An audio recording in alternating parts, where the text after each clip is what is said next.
Bonsoir, soyez les bienvenus. Vous êtes bel et bien dans Célébrité. Alors, Célébrité, pour votre bonheur et votre plaisir, on reçoit un auteur, compositeur, interprète et chef d'entreprise en la personne de Noise April. Et après, vous aurez à découvrir celle qu'on appelle Cilia Jules, qui est bien sûr chanteuse gospel. Noise April, un nom si original. Est-ce ton vrai nom? Non, pas du tout. Noise, simplement comme le bruit, voilà, c'est en anglais. April, c'est mon mois de naissance, je suis né en avril. Donc, étant artiste, ça tend un peu vers les mélodies. Donc, plus bref, on pourra mettre entre guillemets les mélodies d'avril, simplement. Voilà. Alors, Noise et la musique, c'est quoi la petite histoire? Bon, tout part dès le bas âge. Hein. J'étais très jeune, déjà à la maison. J'étais tout le temps en train d'écouter les musiques que les grands frères jouaient tout le temps à la maison et des belles mélodies des anciens du chez nous comme Pamelo Mouka, Franklin Boukaka et tous ces grands noms qui ont fait la fierté de notre musique, de notre culture. Et je pense qu'après le collège, j'ai commencé avec la danse. Avec la danse, peut-être ça m'avait pris peut-être 1 année ou 2 ans. Et, quel genre de danse? Danse hip-hop, voilà. Ben, j'avoue que je n'étais pas talentueux dans ce domaine. Du coup, je me suis référé à l'écriture et tout est parti de là. Alors, se référer à l'écriture, c'est-à-dire auteur-compositeur? Auteur-compositeur. Tu as commencé? À la base, j'écrivais mes petits textes. Voilà, et, pour toi ou pour les autres? Pour moi. Et après, j'avais quelques amis qui étaient déjà dans la musique, qui partaient déjà en studio, qui savaient déjà comment est-ce que ça se passait. Donc, des fois, je prenais mes textes et je pouvais les partager ou bien les donner, voilà. Donc, tout est parti de là. Après, j'ai eu à la fin envie de me lancer moi-même dans la musique. Alors, te lancer toi-même dans la musique. Alors, on a envie de te demander qu'est-ce qui t'emmenait réellement dans la musique? C'est vrai, tu écoutais, adolescent, tu écoutais ces musiques comme ça, jouées par les grands frères. Alors, professionnellement, qu'est-ce qui t'a emmené? Est-ce qu'il y a-t-il quelque chose qui a déclenché en toi pour faire de cela un métier? Oui, il y a quelque chose qui a déclenché en moi, oui. C'est le décès en fait de mon père. Ouais. Donc, dès que je l'ai perdu, j'étais un peu perdu. Du coup, paix à son âme. Merci. Du coup, j'étais là souvent seul dans mon coin. J'avais des choses à dire. J'avais des choses à dire et je suis arrivé à un moment où je me suis dit non, il faudrait que je m'exprime, il faudrait que je me libère. Et tout est parti de là. Je suis arrivé à Brazza en 2006-2007 par là, donc fin 2006. Et je me suis rencontré avec un grand, voilà, à l'époque, le Boss Edgar. Il était au plateau des 15 ans. Donc c'était déjà un ancien dans le hip-hop. Donc c'est lui qui m'a appris pas mal de choses dans ce mouvement. Et c'est avec lui que j'ai enregistré mon premier morceau solo. Et après tout est parti de là. Tout est parti de là. Je me suis dit bon, c'est quelque chose que j'aime, c'est devenu ma passion. Mais à cette époque, c'était plus pour le fun. C'était plus pour le fun parce qu'il y avait l'école à côté, il y avait des lois parentales à respecter et tout. Donc voilà quoi. Quel souvenir gardes-tu de ton enfance? Tu gardes quel souvenir de ton enfance? Bon, étant enfant, j'ai été quand même turbulent, un peu traumatisé aussi. Donc les souvenirs, ils ne sont pas trop bons en fait. Voilà, excusez. Donc je pense que mon enfance a été triste, ouais. souvent marqué 70% triste, souvent marqué des histoires. Le père, déjà, j'étais encore enfant. Avoir des positivités. Il y a un moment effectivement. Je pense que c'est la rencontre avec mes premiers amis, parce que j'étais beaucoup plus dans mon coin, j'étais très souvent très timide. Enfermé. Je n'adressais donc tu n'étais pas turbulent. Ça s'après, vous voyez, l'enfant, c'est plusieurs années. Vous voyez. Plusieurs étapes. Plusieurs étapes en même temps. Donc, je pense que c'est quand j'ai rencontré mes amis qui m'ont fait comprendre que, écoute, avec la danse, tu peux t'épanouir d'une manière ou d'une autre, avec t'évader. Et voilà, cette période, je pense que je ne l'ai jamais oubliée. Et après, c'est quand j'ai eu mon CP aussi. Voilà. Et voilà, c'était. Quand tu as eu ton CP, papa était encore en vie? Il était encore en vie, oui. Ouais. Quand j'ai eu mon CP, c'est. Donc en fait, il y a un petit traumatisme. Oui, si on peut le dire. Tu es né d'une famille de combien de personnes, combien d'enfants déjà dans ta famille? Ouais, bon, on est nombreux, on était 12. Et là, je pense qu'on est 11 maintenant. Les garçons, on est 4. Le reste, ce sont les Donc des vous êtes femmes. nés 12 apôtres. 12 apôtres, voilà, comme Israël. Et après, je pense que l'ambiance à l'époque, déjà j'ai grandi dans un quartier chaud, j'étais à Pont-Noir, en Paka. Donc tout autour, il y avait les bars. Donc quand tu sors devant chez toi, c'est un bar, c'est la musique, tu écoutes Koffi Olomide. Quand tu vas derrière, c'est Papa Wemba. Donc un quartier très chaud de Pont-Noir, en Paka. Voilà. Je pense qu'il y avait les bons moments, il y avait les mauvais certes, et les bons moments aussi. C'était bien. Tu as pratiqué le sport? Oui, le football. À quel moment tu as su que c'était le chemin à prendre? Que la musique, c'était la voie à suivre? À quel moment? Bon, quand j'arrive à Brazza, après le premier morceau enregistré avec le Boss Edgar, et je me rencontre avec un certain Grace, celui qu'on appelle aujourd'hui Bizice. Il est dans le hip-hop aussi. Je pense que le nom vous dit quelque chose. Et on a été invité par l'ambassadeur des États-Unis au Congo à l'époque, parce qu'il y avait un atelier qu'il fallait tenir avec un artiste américain qui était arrivé. Donc nous on était les invités d'honneur, il fallait être là, accompagner les artistes, donner des conseils, expliquer comment ça se passe, comment écrire son texte, comment gérer au studio, comment gérer la promotion de son œuvre. Et c'était une vraie responsabilité pour moi. Donc du coup, je me suis dit, non, je dois prendre ce mouvement au sérieux. Et tout est parti de là. Tout est parti de là. Et après, il y a eu aussi le Gabao Hip Hop à l'époque. Voilà, c'était un grand festival qui se passait au Gabon. Donc on faisait des présélections dans tous les pays francophones, donc dans tous les centres culturels français à l'époque, CCF, là je pense que c'est maintenant l'IFC. Donc nous on était demi-finalistes et c'est à partir de là que je me suis dit je vais prendre cet art au sérieux. Certes il y a les études qui sont là, mais c'est quelque chose que j'aime aussi, c'est ma passion, je me concentre là-dessus. Alors nous allons te demander de nous proposer un titre que nous allons suivre, nous allons regarder. Alors c'est quel titre? Je vous propose Obomi. Obomi. Obomi, c'est voilà, cette femme qui est gâtée, qu'on offre tout, qui demande tout, qui a pratiquement tout, des maisons, des voitures. Son homme fait tout pour elle. Mais malgré ça, elle n'est jamais satisfaite. Voilà, jusqu'à quand son mari vient voilà, l'attraper, la trouver chez lui, tu vois, dans sa chambre avec un autre homme. Du coup, le monsieur il craque direct. Donc Obomi Moninga, Obomi Ndeko Ponanin. Donc un morceau qui parle d'amour. Et c'est un bon conseil aussi. Obomi, c'est autobiographique ou c'est inspiré de quoi? C'est inspiré d'une histoire vraie. Voilà, une histoire vraie. Ça s'est passé en Asie quand j'étais étudiant. Ouais. C'est un pote à moi qui est à fond dans son truc, dans son histoire d'amour, dans sa relation.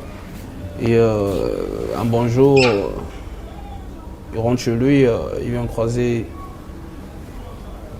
sa fiancée à l'époque, c'était pas encore sa femme, avec un autre homme. Et c'était mon proche, ça l'a déstabilisé. Donc du coup, je me suis dit que ça pouvait m'arriver aussi, ça pouvait arriver à tout le monde. Et il se faisait peut-être 2 h du mat. C'était pendant l'hiver, il faisait super froid. Et je ne pouvais pas dormir, je n'arrivais pas. Donc du coup, j'ai mis mes kits J'ai pris mon téléphone, je faisais des marches dans le jardin, là. Et j'ai écrit ce morceau durant toute la nuit. Au Bomi. Au Bomi, 5h, 6h. Je suis allé au studio parce que j'avais mon home studio. Voilà. Et je l'ai enregistré et tout est parti. Donc c'était une trahison. Une trahison, oui. Fatale. Trahison fatale, très très très grave. J'ai eu peur.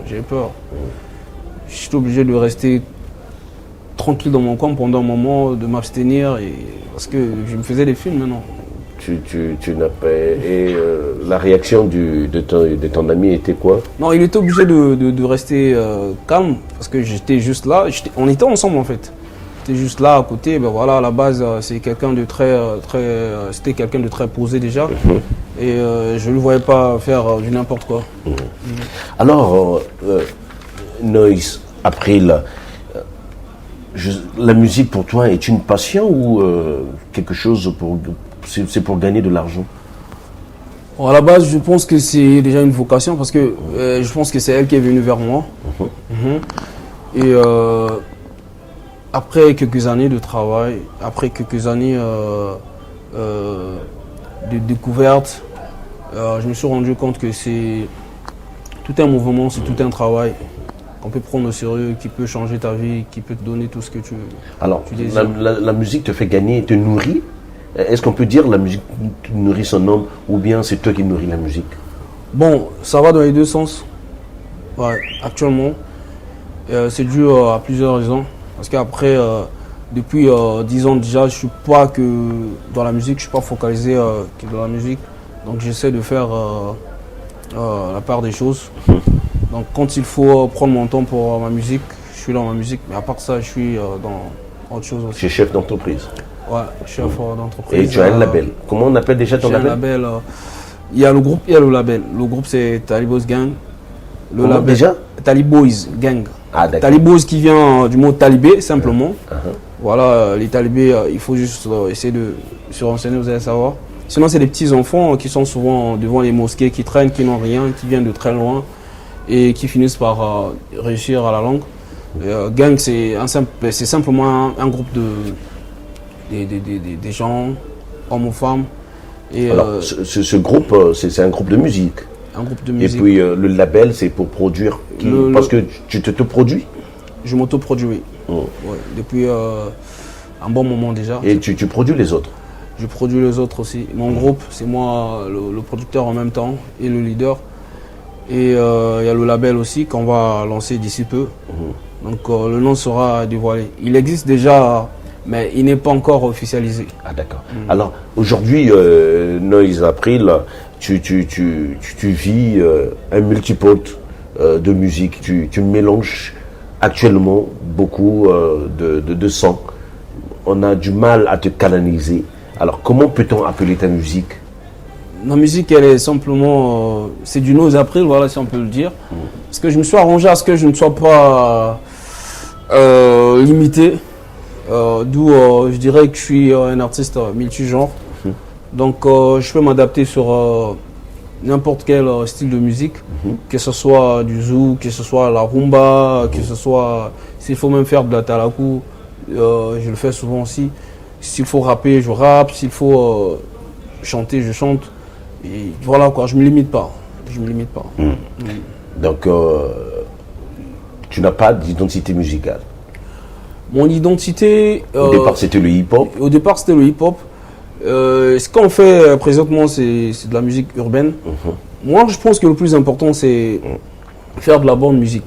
Voilà, peu importe le style. Alors, quand ça sonne bien à l'oreille, je pense que moi, ça me va. Alors, si on te demandait quelles sont tes influences, tu écoutes souvent qu'est-ce qui t'influence, qu'est-ce qui t'inspire? Actuellement, les artistes qui m'inspirent, ça serait quand même difficile de citer 2-3 noms. Déjà, j'ai beaucoup écouté de le bas âge, j'ai beaucoup écouté, j'ai grandi dans la musique de chez nous. Voilà, la rumba, Kamelo Moka, comme je l'ai dit tout à l'heure, Franklin Boukaka, Papa Wemba, tous ces grands. S'il faut être influencé sur quelque chose artistiquement parlant, je dirais que c'est simplement la musique rumba. Mais citer un nom ou deux, ça serait difficile. Ça sera difficile. Voilà, donc tu aimes tout le monde. J'apprécie ceux qui font bien leur travail. Actuellement, l'artiste qui t'inspire actuellement, c'est qui? M'inspirer, c'est difficile. Ah, d'accord. C'est difficile, mais que j'apprécie, pour l'instant, Un coup de cœur actuellement. c'est Ferrigo, là. Ah, d'accord. Voilà. Alors, s'il y a lieu de dire merci pour ta carrière musicale, ce merci serait adressé à mes fans, à ceux qui m'ont accepté dès le début. Voilà, c'était pas facile. Parce qu'on a eu à faire des shows, hein. C'est comme ce que j'ai dit tout à l'heure, à l'ENAM à l'époque, à l'IFC, à Point-Noir partout, on a fait plein de shows. À ces personnes qui ont cru en moi, et tout simplement, hein. Et à mes proches dès le début, hein, qui m'ont dit, écoute, ce que tu écris, ce qui sort de tes lyrics, le fond il est très positif, il peut apporter quelque chose, vas-y lance-toi. Qui écrit pour toi? Pour l'instant, j'écris seul à 90%, mais j'ai un parolier souvent qui me propose pas mal d'idées, pas mal de textes. Sam Archange Bateka. Et, tu le dis quand même? Ben oui, il n'y a pas de gêne à ça, c'est pas un sujet tabou, hein. Pour moi, je pense que c'est tout à fait normal que quelqu'un me propose sa chanson. De toute façon, moi, je ne me limite pas. S'il y a quelqu'un qui a sa chanson qui veut que je l'interprète, moi, je le ferai, j'ai pas de honte à ça. Et les mélodies?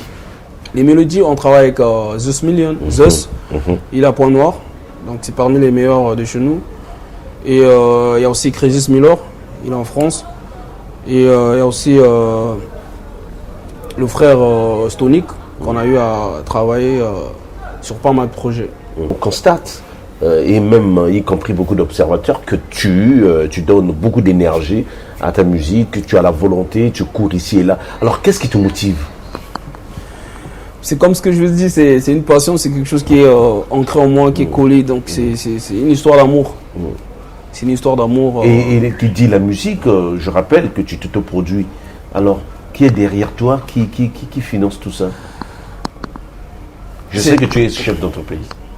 Oui, c'est de l'autoproduction, comme je vous ai signifié tout à l'heure.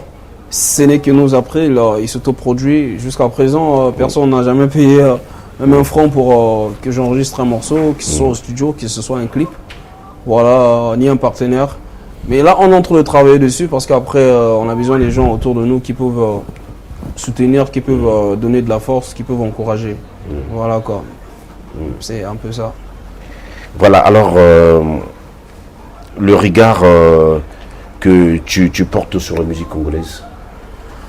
Bon, pour l'instant, je pense que les artistes font un grand travail quand même. Même si on doit reconnaître que c'est pas facile. Même si on doit reconnaître que les institutions qui sont censées gérer les artistes, nous soutenir, ne font pratiquement rien en fait. Ils font pratiquement rien. Voilà, ça il faut l'avouer. Et déjà, ça me gêne qu'un artiste comme dernièrement j'ai suivi un grand, bon, je tais le nom, mais c'est parmi les orchestres qui ont marqué la musique de chez nous, qui va prendre ses droits, on lui remet une enveloppe avec 11 000 francs là-dedans, mais c'est pas sérieux quand même. Donc je pense que le travail se fait. Des fois, quand j'ai rien à faire, ça arrive que je me déplace, que j'aille jouer un peu de la musique dans les petits karaoké. J'écoute la musique congolaise, des gens dansent. Voilà. Dernièrement, j'ai suivi, je pense que c'est au journal, je sais pas c'est quelle chaîne, mais c'est un policier qui arrête un taximan, et c'est parce qu'il n'avait pas encore payé les droits d'auteur et tout. Et on l'a bloqué, on l'a mis mal à l'aise. Vous voyez. Et cet argent, non, on ne bouffe rien, on ne touche rien de tout ça. Vous pouvez vous rendre compte que moi, depuis que j'ai commencé, je suis enregistré à la BCDA, ça fait plus de 10 ans. Mais je n'ai jamais touché même 100 000 francs. Vous voyez. Mais depuis que je me suis enregistré à l'Assassin, en moins de 6 mois, ce que j'ai touché, ça m'a permis de réaliser certains clips, de payer les billets d'avion pour aller tourner ailleurs. Vous voyez, c'est pas sérieux. Nous sommes obligés de se référer à l'étranger pour pouvoir espérer une certaine... Est-ce que l'idée d'abandonner la musique t'a déjà traversé l'esprit? Oui, 2 fois. Abandonner, bon, ça serait un mot qui va trop peser. Mais faire une petite pause, me concentrer sur autre chose, oui. Et malheureusement, je n'arrive pas à me détacher. Donc je me dis qu'il y a encore quelque chose à donner, encore du jus. Et voilà pourquoi je suis là. Non, c'est après, aujourd'hui, c'est comme j'ai dit au début de ce programme, tu évolues plus du côté de l'Asie. Alors, quel est ton intérêt pour ce continent? L'Asie, c'est un continent qui m'a reçu, qui m'a très bien reçu. Bon, plus précisément la Chine. Parce que c'est là-bas que j'ai fait mes études universitaires et que j'ai eu à découvrir pas mal de choses. Voilà. C'est là-bas que je me suis vraiment épanoui, que j'ai compris le sens du business, le sens de l'évolution humaine. J'ai vu d'où ce pays venait il y a 40-50 ans. Et j'essaie de faire la comparaison sur pas mal de pays de chez nous en Afrique, voilà. Et je me suis dit que fallait que je me perfectionne là, voilà, tu as constaté plus que l'évolution. L'évolution, je me suis dit que il y a encore des choses à apprendre ici. Et sur le plan artistique, c'est le seul pays où, voilà, si je veux faire mon show, où je peux avoir un bon cachet qui peut me permettre. La plupart de tes clips, c'est voilà, là-bas. La plupart de mes clips, c'est là-bas. Et c'est pour des raisons très professionnelles, parce qu'après, quand je fais un morceau, je fais une chanson qui est bien, selon moi d'abord, parce que c'est moi qui fais ma chanson, qui l'impose en fait aux fans, et après, les fans donnent leur retour. Donc du coup, si je me dis que ce titre mérite un tel clip, tel standard, je pense qu'il faut mettre les moyens. C'est ce qui manque à pas mal des artistes de chez nous. Je sais que c'est pas facile, il n'y a pratiquement pas de producteurs, pas de maison de production, mais on ne se sacrifie pas assez. Tu vas voir, c'est un morceau, une chanson qui est bien, mais on se limite dans une rue, tu as... Donc l'Asie a apporté quelque chose dans ta musique. Apporté énormément. Quelque chose de très très spécial. Tu as plusieurs chansons clippées, mais sans album. Je me suis toujours dit que faire un album, c'est très bien. C'est très bien. Mais après, je fais pas de course. Déjà là, je suis en train de travailler sur mon premier album. Mais après, vous voyez, il y a des artistes qu'on a connus ici, juste après un single, 2-3 singles. On a vu avec ce Coréen là, de Oppa Gangnam Style, un seul single. Mais attendez, le monsieur est arrivé à un niveau où on bloque les Champs-Élysées. On bloque les Champs-Élysées, mais il n'avait pas un album, il n'avait pas 10 albums. Donc je pense que s'il faut répondre à cette question, ça reste de la musique. Que ce soit un single, que ce soit un EP, une mixtape, un album, c'est de la musique. Tant que tu fais de la bonne musique, les gens ne vont pas chercher à te compliquer la vie, chercher à s'inquiéter. Tant qu'ils dansent, tant que tu les déstresses, tant qu'ils aiment ce que tu fais, je pense que ça s'arrête là. Mais pour mes fans, je pense que je dirais que je suis en train de travailler présentement sur mon premier album. Nous sommes pratiquement à la fin. Donc d'ici le début de l'année prochaine, vous l'aurez sans problème. Est-ce que ce que tu écris, est-ce autobiographique?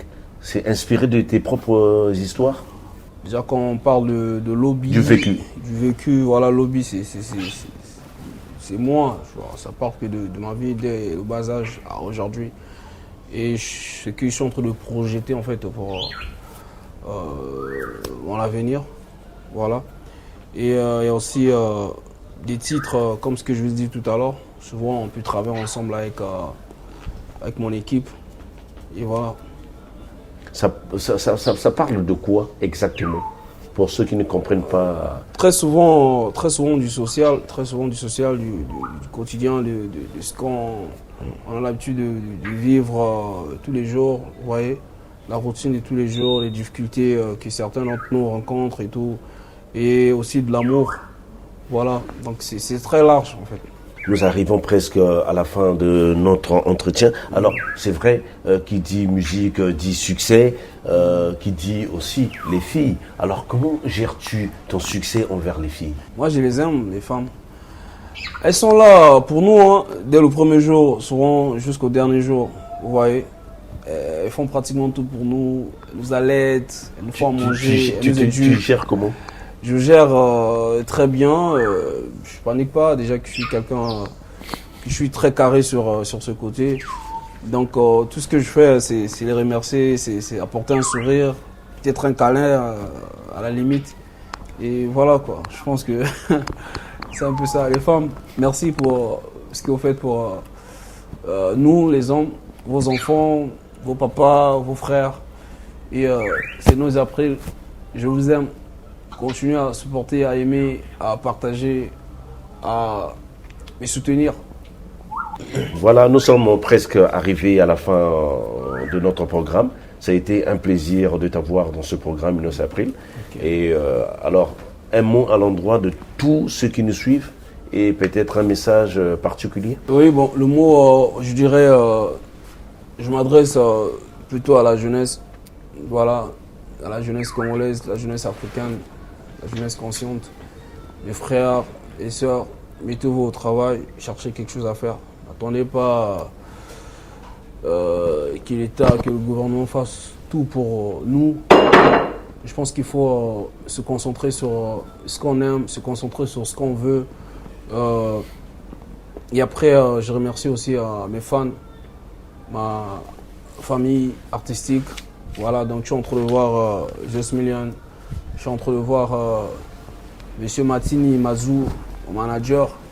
Je suis en train de voir toute la team Talibos Gang. Et je vois ceux de Point Noir, je vois ceux de Bravza et ceux qui nous suivent à l'extérieur du continent ou du pays. Et bien de choses à vous, Innocent April.